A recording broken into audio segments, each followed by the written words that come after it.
Hi hello నమస్కారం. అందరూ బాగున్నారా? నేను చాలా బాగున్నాను. ఈరోజు నేను మెంతికూర పప్పు చేయబోతున్నాను. దానికి కావాల్సినటువంటి ఇంగ్రీడియంట్స్ని ఒకసారి చూడండి. పప్పుని ఈ విధంగా నేను చక్కగా మంచిగా కడిగి ఈ విధంగా ఎసురు పోసుకొని పెట్టుకున్నానండి. ఈ గ్లాస్తో నేను ఒక గ్లాసు కందిపప్పుని తీసుకున్నాను. దాన్ని చక్కగా వాష్ చేసుకొని ఈ విధంగా పెట్టుకున్నాను. తర్వాత ఒక 2 కట్టలు మెంతికూర తీసుకున్నానండి. చిన్న చిన్న కట్టలే తీసుకున్నానండి. 2 పచ్చిమిర్చి తీసుకున్నాను. ఒక టమాటా తీసుకున్నాను. కొంచెం చింతపండు తీసుకున్నానండి. ఈ విధంగా ఎసురు పోసాక ఇవి మొత్తం దీనిలో వేసేయండి.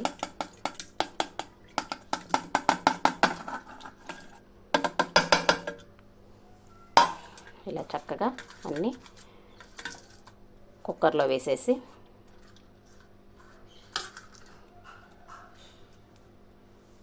అలాగే చింతపండు కూడా వేసేయండి. మెంతికూర పప్పుకి చింతపండు లేకపోతే అంత టేస్ట్ రాదండి. అందుకోసం కొంచెం చింతపండు కూడా వేయండి. అలాగే ఒక స్పూను కారం కూడా వేయండి. ఉప్పు వేయొద్దండి, ఎందుకంటే పప్పు సరిగా కుక్కర్లో ఉడకదండి. అందుకని ఉప్పు వేయొద్దు.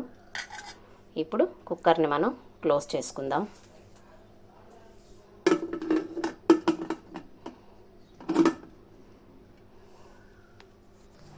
ఈ విధంగా కుక్కర్ని క్లోజ్ చేసుకొని విజిల్ పెట్టుకుందామండి. ఇప్పుడు గ్యాస్ ఆన్ చేసి హైలో కాకుండా సిమ్లో పెట్టండి.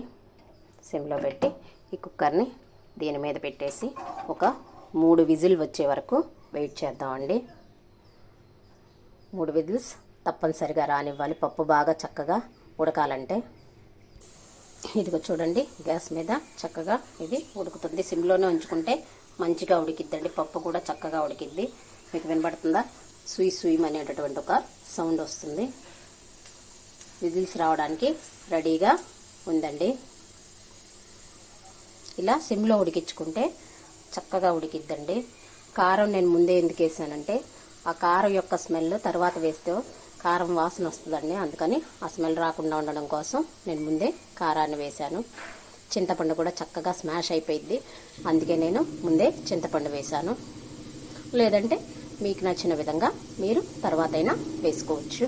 కుక్కర్ని దించాక విజిల్ తీసాక దానిలో పెట్టేసుకొని అట్లా అయినా పెట్టుకోవచ్చండి. చూసారా, విజిల్ రావడానికి రెడీగా ఉంది.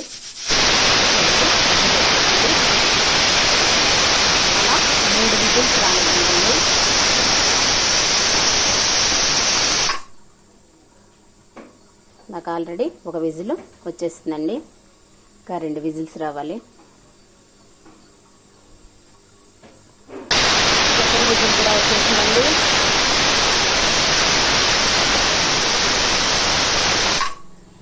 ఇంకొక విజిల్ రావాలండి. థర్డ్ విజిల్ రాగానే గ్యాస్ని ఆఫ్ చేసుకోవాలి. థర్డ్ విజిల్ కూడా వచ్చేసిందండి. నేను గ్యాస్ని ఆఫ్ చేసుకుంటున్నాను. కొంచెంసేపు దీన్ని ఆరనిద్దాం విజిల్ తీయడానికి ముందు. చూడండి, కుక్కర్ విజిల్ చక్కగా ఆరిపోయింది. దీన్ని ఇప్పుడు తీద్దాం. కుక్కర్ని ఓపెన్ చేద్దాం.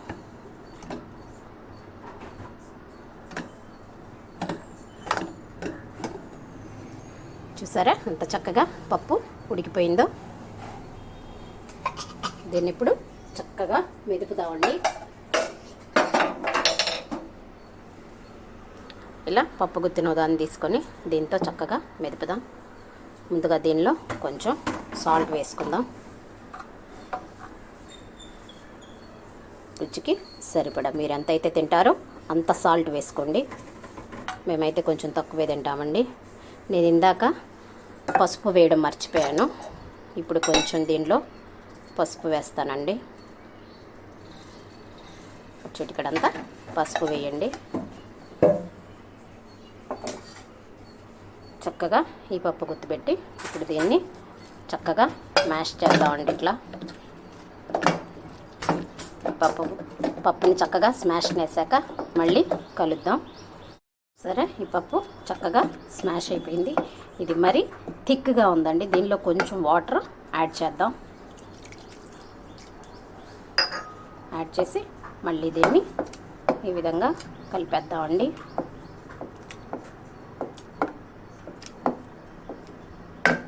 చూసారా, చక్కగా స్మాష్ అయిపోయింది. ఈ విధంగా కొంచెం వాటర్ యాడ్ చేసుకున్నాను. వాటర్ యాడ్ చేసుకున్నాక సాల్ట్ చాలలేదండి, కొంచెం కలుపుకున్నాను. దీనికి ఇప్పుడు పోపు పెడదామండి. మనం ఒక చిన్న బాండి తీసుకొని గ్యాస్ స్టవ్ ఆన్ చేసుకొని దాన్ని చక్కగా వేడవనిద్దాం. వేడయ్యాక దానిలో కొంచెం ఆయిల్ వేద్దామండి. చూడండి, చక్కగా ఆయిల్ హీట్ ఎక్కింది. లైట్గా బుడగలు వస్తున్నాయి చూడండి. నేను అంత మరీ ఎక్కువగా కాకుండా తక్కువగా కాకుండా మీడియం సైజులో ఆయిల్ తీసుకున్నానండి. మేము కొంచెం ఆయిల్ తక్కువగా తింటాం. దీనిలో పోపు దినుసులు వేసుకుందామండి. 2 స్పూన్లు.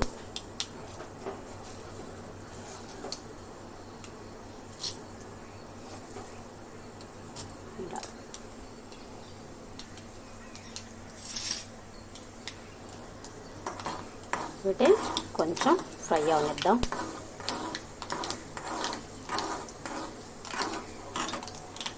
చూసారా, ఇవి చక్కగా ఫ్రై అయిపోయినాయి. దీనిలో కొంచెం ఎండుమిర్చి యాడ్ చేద్దాం.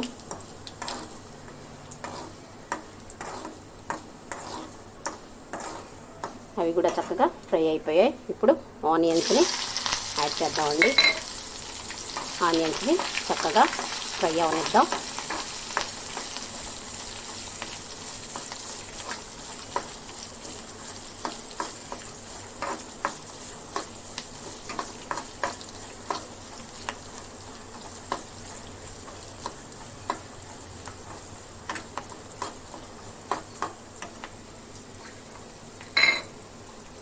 చక్కగా ఇవి గోల్డెన్ బ్రౌన్ వచ్చే వరకు వేయించుదామండి.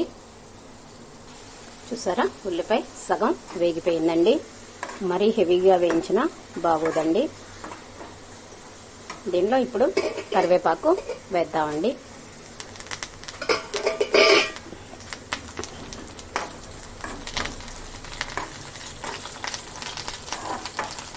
ఇంకొంచెం ఉల్లిపాయని ఫ్రై చేద్దాం. మరి ఎక్కువగా వేయించిన చేదు వస్తుందండి.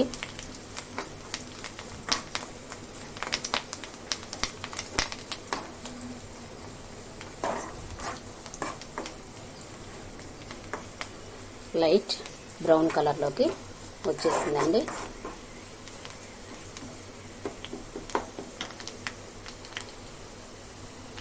ఇక ఇప్పుడు గ్యాస్ని ఆఫ్ చేద్దాం. ఆఫ్ చేసేసి ఈ పప్పులో ఆ తాలింపుని వేసేద్దామండి.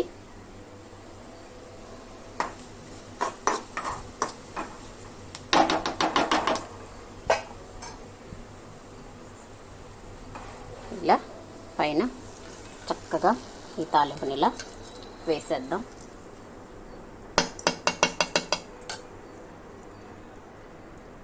చూసారా, దీని మీద మూత పెట్టేద్దామండి.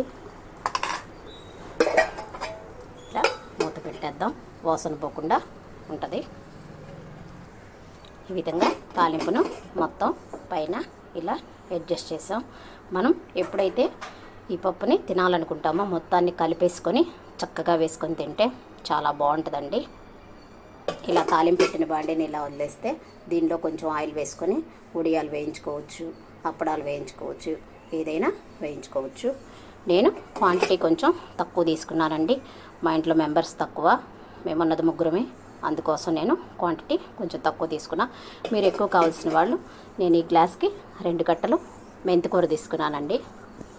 అది కూడా మా కుండీలో పండిందే తీసుకున్నానండి. మీరు కావాలంటే కొంచెం ఎక్కువ తీసుకోండి. మీకు కనుక నా రెసిపీ నచ్చినట్లయితే చూడండి, నా రెసిపీని నచ్చినట్లయితే లైక్ చేయండి, షేర్ చేయండి, సబ్స్క్రైబ్ చేయండి. ప్లీజ్ ప్లీజ్ ప్లీజ్ సబ్స్క్రైబ్ చేయండి. Thank you.